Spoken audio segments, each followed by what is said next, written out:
दोस्तों, बिहार में 2016 से शराबबंदी है। 2016 से बिहार में शराबबंदी है।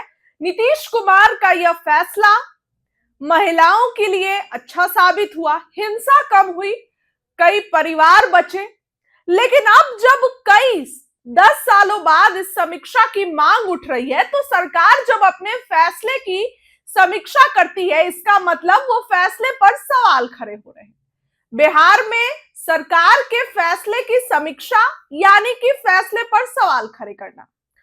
और इस बार दोस्तों ये आपको बताऊंगी कि ये तो आपको पता होगा कि बिहार में इस मुद्दे पर कौन उठाया।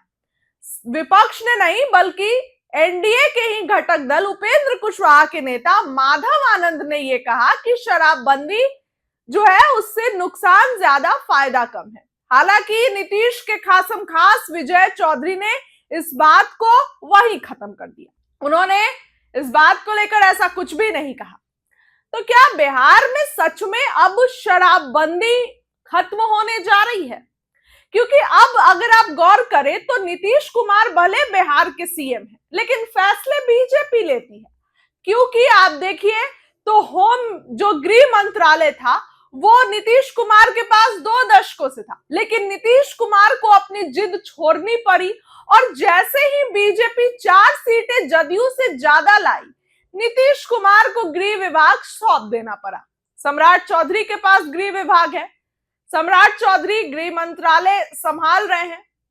तो नीतीश कुमार की यह भी जिद उनके हाथ से निकल गई।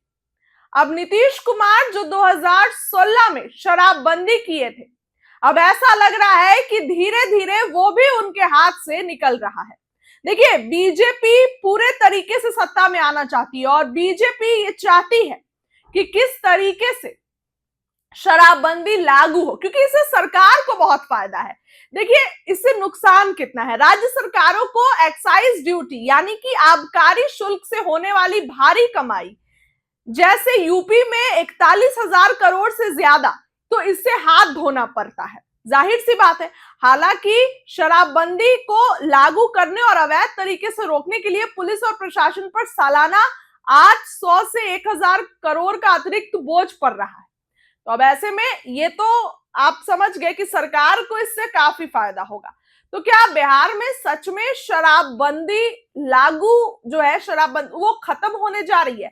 क्योंकि एनडीए के ही घटक दल यानी कि उपेंद्र कुशवाहा के नेता ने ये सवाल खड़े कर दिए हैं। तो अब जैसे ही इसकी समीक्षा की बात आती है, तो जाहिर सी बात है कि शराबबंदी जो है वो खत्म करने पर सवाल उठते हैं कि क्या सच में।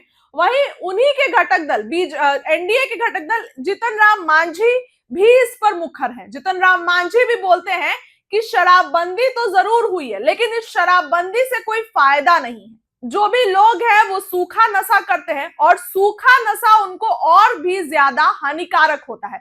सदन में भी आईपी गुप्ता ने सूखा नशा का मुद्दा उठाया। तो शराबबंदी तो हुई है, लेकिन अवैध तरीके से जहरीली शराब का सेवन और सूखा नशा लोगों को और भी ज्यादा नुकसान पहुंचा रहा है। तो क्या बिहार में शराबबंदी हटेगी? अब हर जगह देखिए चर्चाएं आप सुन रहे होंगे कि होली के पहले शराबबंदी जो है वो खत्म हो सकती है। लोग होली में तब तक शराबबंदी लागू हो जाएगी। लेकिन क्या सरकार इसको लेकर समीक्षा कर सकती है या फिर ये कानून ऐसा ही का ऐसा ही रहेगा? अब ये तो आने वाला समय बताएगा। लेकिन खबरें हैं और चर्चाएं इस तरीके की उठ रही है कि शराबबंदी बिहार में खत्म हो सकती है। इस खबर के लिए इतना ही। आपको क्या लगता है? अपनी राय रखिए। बहुत बहुत धन्यवाद।